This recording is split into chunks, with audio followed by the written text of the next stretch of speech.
is a lot of different ways that we can understand holistic health.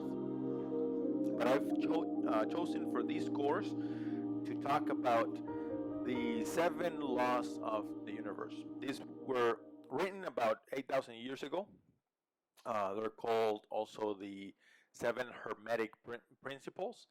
And to me, it's fascinating because what this guy wrote 8,000 years ago, science came to prove them about 100 years ago, or even less, 80 years ago. So I will show you what these are. And on top is going to be the law that it was written 8,000 years ago. And then here at the bottom, I will tell you what science calls it.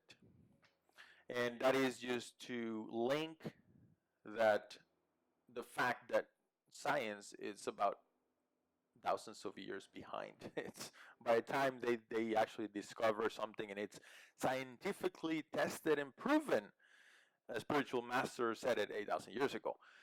So it says at the beginning of this book, the principles of truth are 7. He who knows this understandingly possesses the magic key before whose touch all doors of the temple fly open. When we learn to I don't want to say manage, when we learn to use the 7 laws, we can basically control our own reality, and our own reality is here. It's not out there. Anyway, let's get into the meat and potatoes. The law of mentalism. The all is mind. He said that everything that we perceive as real is in the mind. And about 8,000 years later, quantum physics comes and says, oh, there is the observer effect, which means when you observe something, you collapse the wave function and the energy field transforms into a physical matter. And that's what we call real. How will this apply to health? Well, I can think of many things that can relate to how the mind affects our health, but I want to talk about this in particular. Dr. Ellen Langer from Harvard, she made and it's been a while since I read this particular study, but I think it was around the 70s, 1970 something, I believe, that uh, she put together a group of people. I don't know if it was like 10 or 12 that were around 80 years old, or between 70 and 80, I think. And they sent them to a small town where they fixed everything to be from the 1950s, about 20 something years before. And they had like the all fridges and the TVs, the old ones, really old ones, and the radios, and they even um, recreated or replayed the TV programs from the 1950s, 1950 something, 54, I think, 55. On the radio, they would play the radio from back when, and they told them that everything they have to live as if it was 1950, let's say 1955. And they took him to that small town, and they start to relive again their their lives as they were in the 1950s.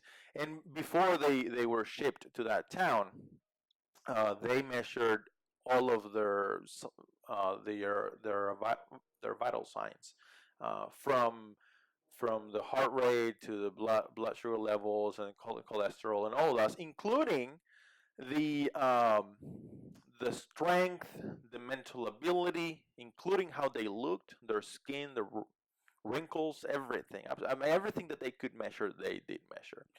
They shipped them off, and they were there. I believe it was only for like 10 days. It was not that much. 10, 12 days, I'm not sure. But after that time, every possible measure improved, except one which I cannot remember. Something I'm not sure. But out of, let's say, 40 something points, 45 points improved, including their memory, including their wrinkles, including their strength, their elasticity. They were playing games like they were playing back in 1950 something, and it was all because their minds got confused about what time it was and how old they were. So their mind sent the necessary instruction to the whole body so that they can go back to that age. So it's like time reversal.